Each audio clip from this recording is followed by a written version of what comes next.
எல்லாருக்கும் வணக்கம். கதைப்போமா with RJ. நம்மளோட சேனலில் திரு அலெக்ஸ் ஹேலி அவர்களுடைய ரூட்ஸ் வேர்கள்ன்ற புத்தகத்தை 20 நிமிஷமாக ஒரு பார்ட்டாக கேட்டுட்ருக்கோம். வாங்க மேற்கொண்டு படிக்க ஸ்டார்ட் பண்ணலாம்.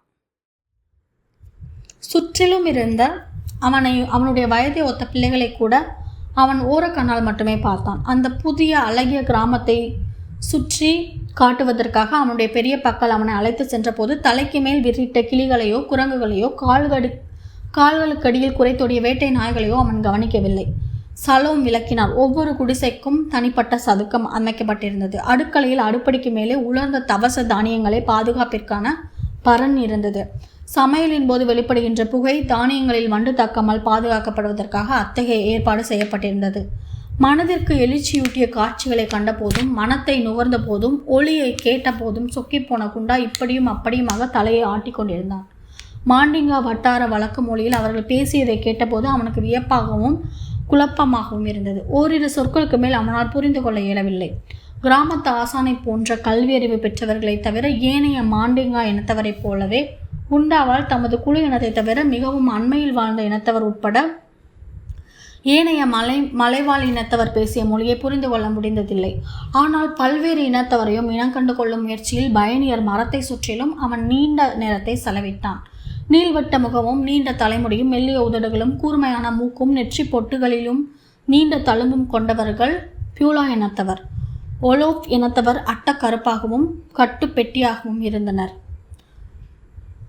செராகுலை இனத்தோர் மெல்லிய புறத்தோல் கொண்ட குள்ளமானவர்கள். ஜோலோ இனத்தவரை எளிதில் கண்டுபிடித்து விடலாம். உடல் முழுவதும் தழும்புகளுடன் எப்பொழுதும் முகத்தில் ஆவேச வெளிப்பாட்டுடன் தோற்றமளித்தனர். அந்த புதிய கிராமத்தில் திரண்டிருந்த இனங்கள் அனைத்தையும் குண்டா அடையாளம் கண்டு கொண்டான். ஆனால் அவனால் அடையாளம் கண்டுகொள்ள இயலாத இனக்குழுக்கள் மேலும் பல அங்கு இருந்தன. சிலர் தமக்கு தேவையான பொருட்களை விலைக்கு பெறுவதற்காக வணிகர்களிடம் உரக்க கத்தி பேரம் பேசுவதில் முற்பட்டிருந்தனர்.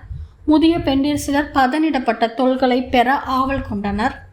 இளம் பெண்டிற்கு தலையணிகளை வாங்குவதில் முனைந்தனர். கோலா, நயமான செம்பளப்பு கோலா என்கிற கூவல் பலருடைய கவனத்தை கவர்ந்தது. அவர்களுடைய பற்கள் ஏற்கனவே அது போன்ற பாக்குகளை மென்று காவி ஏறி கிடந்தன. மக்கள் நெருக்கடியால் நட்புணர்வுடன் ஒருவரை ஒருவர் முட்டி மோதி கடந்தனர். அதற்கிடையே ஒமோரோ எண்ணற்ற விருந்தினர்களுக்கு அறிமுகப்படுத்தப்பட்டார்.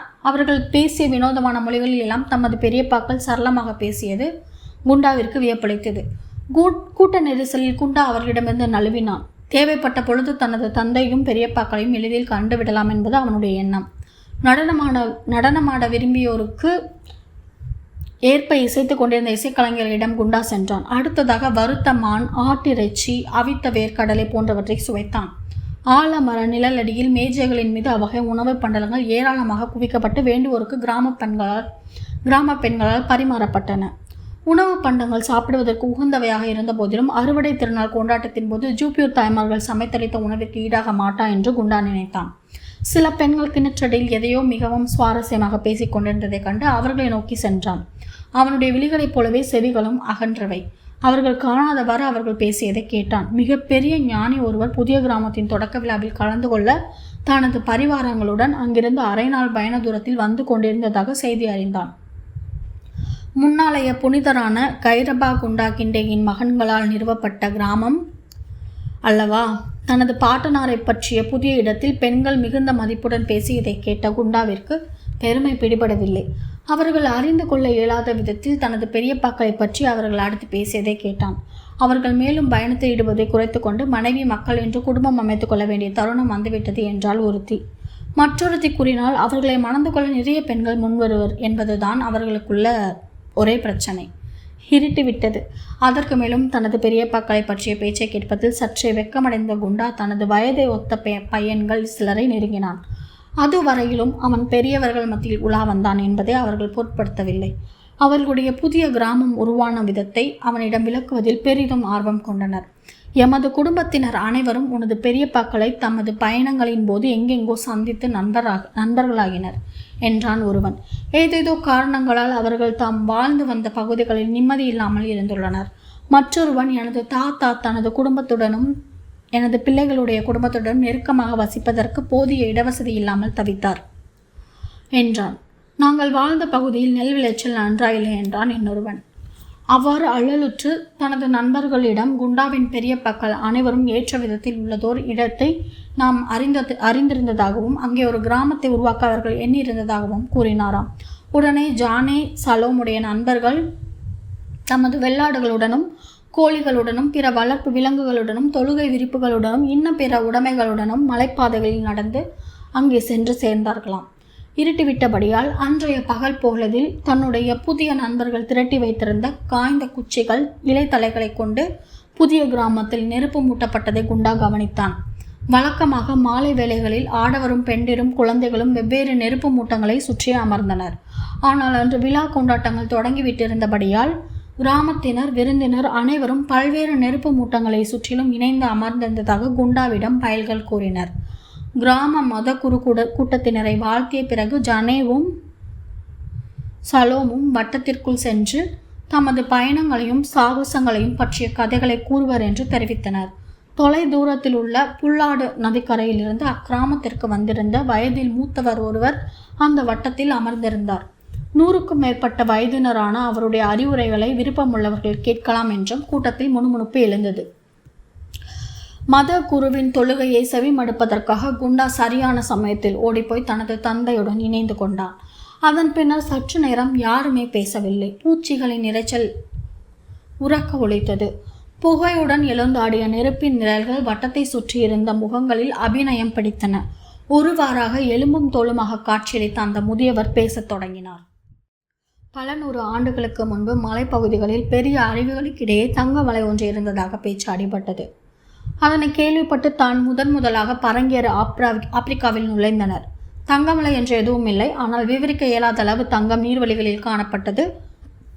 வட கனியாவில் தங்கம் தோண்டி எடுக்கப்பட்டது. பின்னர் கானா காடுகளில் தங்கச் சுரங்கங்கள் கண்டுபிடிக்கப்பட்டன. தங்கம் கிடைத்தது பற்றி பரங்கியரிடம் யாரும் தெரிவிக்கவில்லை. ஒருத்தனுக்கு தெரிந்தால் அனைவருக்கும் தெரிந்துவிடும். பிறகு ஜானே பேசினார். தங்கத்திற்கு இணையான மதிப்புள்ள உப்பு பல இடங்களில் கிடைத்தது.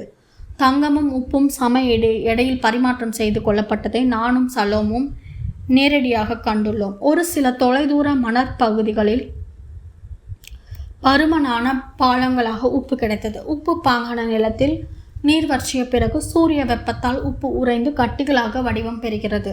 முதியவர் சொன்னார், ஒரு காலத்தில் உப்பு நகரம் என்று ஒன்று இருந்தது, தகாசா நகரம். அந்நகரில் மக்கள் தமது வீடுகளையும் மசூதிகளையும் உப்பு பாலங்களால் கட்டினர். தொன்மை வாய்ந்த கிழவி ஒருத்தி துணிச்சலுடன் குறுக்கிட்டு கேட்டால், முன்பெல்லாம் முதுகில் மூட்டையுள்ள ஒரு வகை விலங்குகளை பற்றி சொல்வீர்களே, இப்பொழுது அதை பற்றி விவரியுங்கள். அவளை பார்த்ததும் குண்டாவிற்கு நியோபோட்டா பாட்டியின் நினைவு வந்தது. இரவின் இருளை கிழித்து கொண்டு எங்கோ கழுதை புலி ஊளையிடும் சத்தம் கேட்டது. மக்கள் அனைவரும் எரிந்து கொண்டிருந்த நெருப்பை நோக்கி பாய்ந்தனர். சலோம் தனது பேச்சை தொடங்கினார். அந்த வகை விலங்குகளுக்கு ஒட்டகங்கள் என்று பெயர்.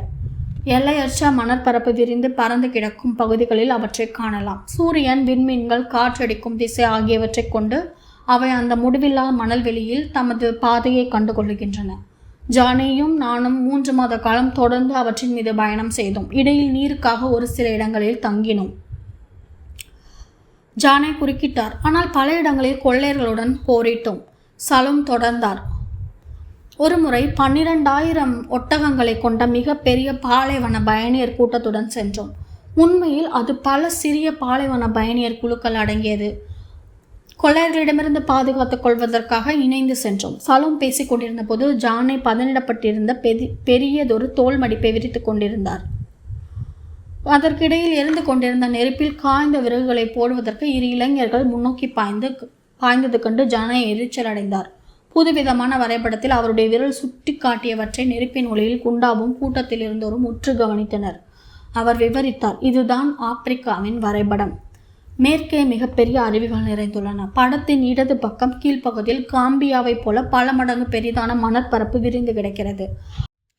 ஆப்பிரிக்காவினுடைய வடக்கு கடற்கரையில் பீங்கான் பாண்டங்கள், வாசனை திரவியங்கள், துணிகள், குதிரைகள் மற்றும் மனிதரால் செய்யப்பட்ட எண்ணற்ற பொருட்களை பரங்கியருடைய கப்பல் கொண்டு சென்று இறக்குகின்றன. பிறகு ஒட்டகங்கள் கழுதைகளில் அவற்றை ஏற்றி சிஜில்மசா, காதேம்ஸ், மராகெச் போன்ற உட்பகுதிகளுக்கு சரக்குகள் கொண்டு செல்லப்படுகின்றன.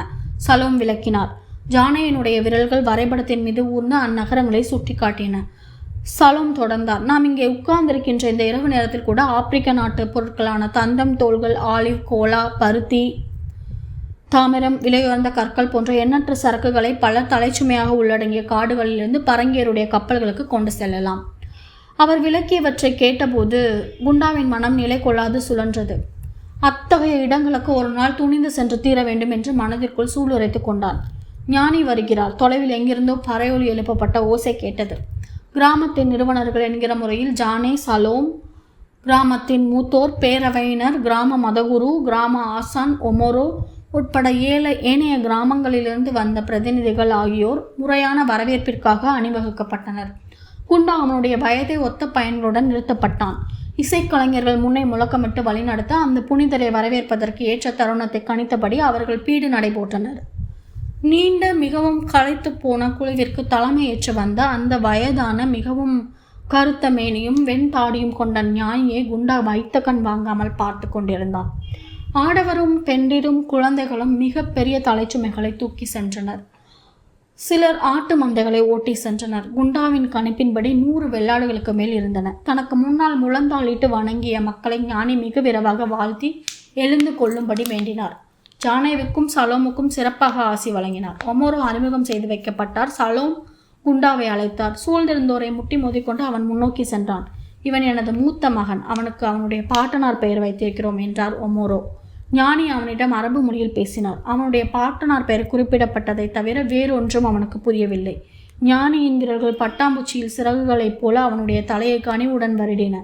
பிறகு அவன் தனது வயதை ஒத்தவர்களுடன் இணைந்து கொள்வதற்காக கூட்டத்தினரை இடித்து கொண்டு சென்றான். ஞானி சாதாரண மனிதரைப் போல வரவேற்பு குழுவிலிருந்து ஏனைய மக்களுடன் அளவலாவினார். குண்டாவின் குழுவை சேர்ந்த பொடியன்கள் நழுவி சென்ற ஊர்வலத்தின் பின்பகுதியில் அணிவகுத்திருந்த அவருடைய மனைவியர், குழந்தைகள், சீடர்கள், அடிமைகள் ஆகியோரை வேடிக்கை பார்த்தனர். ஞானியினுடைய மனைவியரும் குழந்தைகளும் விருந்தினர் குடில்களுக்கு ஓய்வெடுக்க சென்றனர். சீடர்கள் ஆங்காங்கே தரையில் அமர்ந்து தலைச்சுமையாக கொண்டு வந்திருந்த மூட்டைகளை பிரித்து தமது ஆசானின் உடைமைகளான நூல்கள், கையெழுத்து பிரதிகளிலிருந்து கேட்பதற்கு ஆவலாக தம்மை சூழ்ந்திருந்தோருக்கு படித்து காட்டினர். அடிமைகள் ஏனையோருடன் கிராமத்திற்குள் நுழையாததை குண்டா கவனித்தான். கிராம சுற்றுச்சுவருக்கு வெளியே மாடுகள் கட்டப்பட்ட இடத்திற்கும் ஆடுகளை அடைத்து வைத்திருந்த இடத்திற்கும் அண்மையில் தரையில் அமர்ந்திருந்தனர். ஏனையோரிடமிருந்து ஒதுக்கி வைக்கப்பட்ட அடிமைகளை குண்டா முதலாக அங்கு கண்டான். அந்த புனிதரால் தன்னை சுற்றி முழந்தாளிட்டிருந்த அனைவரையும் நெருங்கி ஆசி வழங்க இயலவில்லை. கிராம குடிமக்களும் தனிச்சிறப்பு வாய்ந்த விருந்தினரும் ஒரு சேர தமது நெற்றியை தரையில் பதித்து தமது குறைகளை கேட்குமாறு அவரிடம் மன்றாடினர். அண்மையில் இருந்த சிலர் அவருடைய அங்கியை தொட்டு வணங்கினர். சிலர் அவரை தமது கிராமத்திற்கு வந்து நீண்ட நாட்களாக நிறைவேற்றப்படாத தொழுகைகளை நடத்தி தரும்படி வேண்டினர். இஸ்லாமிய சமயத்தில் சட்டமும் சமய நெறிகளும் இணைந்தவை என்பதால் சட்ட தீர்வுகளையும் அவரிடம் கோரினர். இளம் தந்தைமார் தமது குழந்தைகளுக்கு பெயர் சூட்டும்படி கேட்டனர். தமது கிராமங்களில் ஆசான் இல்லாத கிராமத்தினர் அவருடைய சீடர்களுள் ஒருவரை தமது பிள்ளைகளுக்கு கல்வி புகட்டும் ஆசானாக அருளுமாறு கெஞ்சினர். அவருடைய சீடர்கள் புனிதப்படுத்தப்பட்ட ஆட்டுத்தோளாலான சிறிய பட்டைகளை விற்பதில் முனைந்தனர். அவ்வாறு பெறப்பட்ட பட்டைகளில் புனித சின்னம் பொறிக்க கோரி ஞானியிடம் நீட்டினர். புனித சின்னம் பொறிக்கப்பட்ட அதனை ஒரு தாயத்தில் அடைத்து தனது புயத்தில் கட்டிக்கொண்ட ஒருவன் அல்லாவிடம் மிகவும் நெருக்கமாக இருப்பானாம். ஜூப்பீரிலிருந்து கொண்டு வந்திருந்த 2 சிப்பிகளுக்கு மாற்றாக அத்தகையதொரு பட்டையை பெற்றுக்கொண்ட குண்டா புனித சின்னம் பொறிக்க பெறுவதற்காக ஞானியரை சூழ்ந்திருந்த கூட்டத்தினரிடையே முண்டியடித்து கொண்டிருந்தான். அந்த புனிதரைப் போலவே தனது பாட்டனாரும் அல்லாவிடமிருந்து இயற்கை கடந்த ஆற்றலை பெற்றவராக இருந்திருக்க வேண்டும்.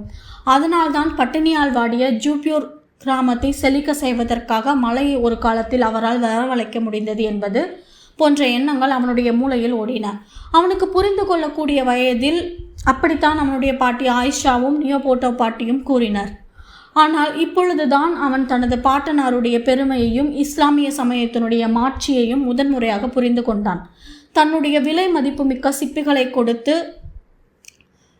வாங்கிய ஆட்டுத்தோல் பட்டையில் புனித சின்னம் பொறிக்க பெறுவதற்காக அவன் காத்திருந்தது எதற்காக என்பதை ஒரே ஒருவருக்கு மட்டுமே அவன் தெரிவிக்க எண்ணினான். அதுதான் நியோபோட்டா பாட்டி. தாயக கிராமம் திரும்பியதும் அதை அவளிடம் கொடுத்து பத்திரப்படுத்தி தனக்கு ஒரு மகன் பிறந்த பின் அதனை தாயத்தில் அடைத்து அவனுடைய புயத்தில் கட்ட வேண்டும் என்பது அவனுடைய திட்டம். குண்டா தனது தந்தையுடன் பயணம் மேற்கொண்டதில் அவனுடைய கூட்டாளிகளுக்கு பொறாமை. அவன் மிகுந்த பெருமிதத்துடன் ஜூப்பியூர் கிராமத்துக்கு திரும்புவான் என்று எதிர்பார்த்த அவனுடைய நண்பர்கள் அவனிடமோ அவன் பயணத்தை பற்றி தெரிவிக்கக்கூடிய செய்திகளிலோ சற்றும் அக்கறை காட்டுவதில்லை என்று ஒருவருக்கொருவர் சொல்லிக்கொள்ளாமலே தீர்மானித்திருந்தனர். அவன் ஊர் திரும்பியதும் அப்படியே நடந்து கொண்டனர். நீண்ட நாள் கழித்து திரும்பிய குண்டாவிற்கு அவர்கள் பாராமுகமாக நடந்து கொண்டதும் அவனிடம் பேசுவதை கூட நிறுத்தி கொண்டதும் மிகுந்த மனவேதனை அளித்தது. வாழ்நாள் முழுவதும் உடன் வாழப்போகிற நண்பர்கள் அல்லவா? அவனுடைய மிக நெறிய நண்பன் சிடாஃபா கூட மற்றவர்களை காட்டிலும் மிகவும் இறுக்கமாக நடந்து கொண்டான். தனது தந்தை ஒமோரோவுடன் அவன் ஊரை விட்டு சென்றிருந்த காலத்தில் பிறந்த தனது தம்பி ஸ்வாடுவின் நினைப்பு கூட தோன்றாத அளவிற்கு குண்டா மிகவும் நொந்து போய்விட்டான். ஒரு நாள் மதிய வேளை ஆடுகள் மேய்ந்து கொண்டிருந்தன. ஒருவாறாக குண்டா தீர்மானித்து விட்டான். நண்பர்கள் காட்டிய வெறுப்பையும் பொருட்படுத்தாமல் அவர்களுக்கிடையே ஏற்பட்டிருந்த இடைவெளியை சரிப்படுத்துவதற்கு முயன்றான். அவர்கள் மதிய உணவு சாப்பிட்டு கொண்டிருந்தனர். அவர்களிடம் நெருங்கி அவர்கள் மத்தியில் அமர்ந்து கொண்டான். பேச்சை தொடங்கினான். நீங்களும் என் கூட வந்திருக்கணும்டா என்று மெதுவாக ஆரம்பித்தான். அவர்கள் கேட்கிறார்களா என்பதையும் பொருட்படுத்தாமல் தொடர்ந்து பயணத்தை பற்றி விவரித்தான். நாட்கணக்கில் நடந்து சென்றது எவ்வளவு கடினமாக இருந்தது என்பது பற்றியும், தசை நார்கள் எல்லாம் வின் வின் என்று வழி எடுத்தது பற்றியும், சிங்கங்களை கண்டு அஞ்சி நடுங்கிக் கொண்டே அவற்றை கடந்து சென்றது பற்றியும் என்று விவரித்து கொண்டே போனான். அவன் கடந்து சென்ற பல்வேறு கிராமங்களை பற்றியும் அங்கு வாழ்ந்த பல்வேறு மலைவாழ் இன குழுக்களை பற்றியும் விவரித்து கொண்டிருக்கையில் ஒருவன் துள்ளி எழுந்து சிதறி ஓடிய ஆடுகளை ஒழுங்குபடுத்த சென்றான். திரும்பியவன் அவனையும் அறியாமல் குண்டாவின் அருகில் அமர்ந்தான். விரைவிலேயே குண்டாவின் வார்த்தைகளுடன் அவர்களுடைய அச்சம், வேதனை, வியப்பு போன்ற உணர்வுகளை வெளிப்படுத்தும் மொழிகளும் அவர்கள் அறியாமலேயே கலந்து ஒலித்தன. கதை அவனுடைய பெரியப்பாக்களின் கிராமத்தை நெருங்கிய கட்டத்தை அடைந்தபோது ஆடுகளை வீட்டிற்கு ஓட்டி செல்ல வேண்டிய நேரம் வந்துவிட்டது. மறுநாள் காலையில் ஆசானுடைய பள்ளித்திடலில் திரண்டிருந்த அனைத்து பொடியன்களும் பாடம் முடித்து விரைவில் அங்கிருந்து புறப்படுவதற்கு துடித்து கொண்டிருந்தனர்.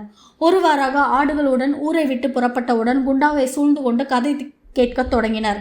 தனது பெரியப்பாக்கள் உருவாக்கியிருந்த கிராமத்தில் பல்வேறு இனக்குழுக்களும் ஒன்றிணைந்து வாழ்ந்ததையும் அவர்கள் பேசிய பலதரப்பட்ட மொழிகளை பற்றியும் தொடர்ந்து விளக்கினான். மாலை வேளையில் நெருப்பு மூட்டங்களை சுற்றி மக்கள் உட்கார்ந்திருந்த போது ஜானேயும் சலோமும் தொலைதூர இடங்களை பற்றி கூறியதை அவன் விவரித்து கொண்டிருந்த சமயத்தில் பயல்கள் வாய்க்குள் நுழைவது கூட தெரியாமல் ஆழ்ந்திருந்தனர். அப்பொழுது மேய்ச்சல் வெளியின் அமைதியை கிழித்து கொண்டு வேட்டை நாய்கள் ஆவேசமாக குரைத்தன. ஆடு ஒன்று வீதியில் ஓலமிட்டு அலறியது. துள்ளி எழுந்த பயன்கள் தூரத்தில் உயரமாக வளர்ந்திருந்த புற்களுக்கும் மேல் மஞ்சளும் கருப்பும் கலந்த தோளுடன் நின்றிருந்த மிகப்பெரிய சிறுத்தையின் வாயிலிருந்து ஆடு ஒன்று நழுவி விழுந்ததையும் அதனை சூழ்ந்து இரு வேட்டை நாய்கள் உக்கிரமாக குரைத்து கொண்டிருந்ததையும் கண்டனர். அதிர்ச்சியாலும் அச்சத்தாலும் அவர்களுடைய கால்கள் நடுங்கின. நாய்களில் ஒன்றை சிறுத்தை தனது பாதத்தால் உதைத்து வீசியது. மற்றொரு நாய் முன்னும் பின்னும் ஆவேசத்துடன் பாய்ந்து கொண்டிருந்தது. இதோட இன்னைக்கான பாட்டை நம்ம கம்ப்ளீட் பண்ணிக்கலாம். ஸோ கண்டிப்பாக இந்த பதிவு உங்களுக்கு பயனுள்ளதாக இருந்திருக்கும்னு நம்புகிறேன். பயனுள்ளதாக இருந்துச்சுன்னா கதைப்போமா வித் ஆர்ஜி சேனலை லைக் பண்ணுங்கள், ஷேர் பண்ணுங்கள், கமெண்ட் பண்ணுங்கள், கண்டிப்பாக சப்ஸ்கிரைப் பண்ணுங்கள். தேங்க்யூ.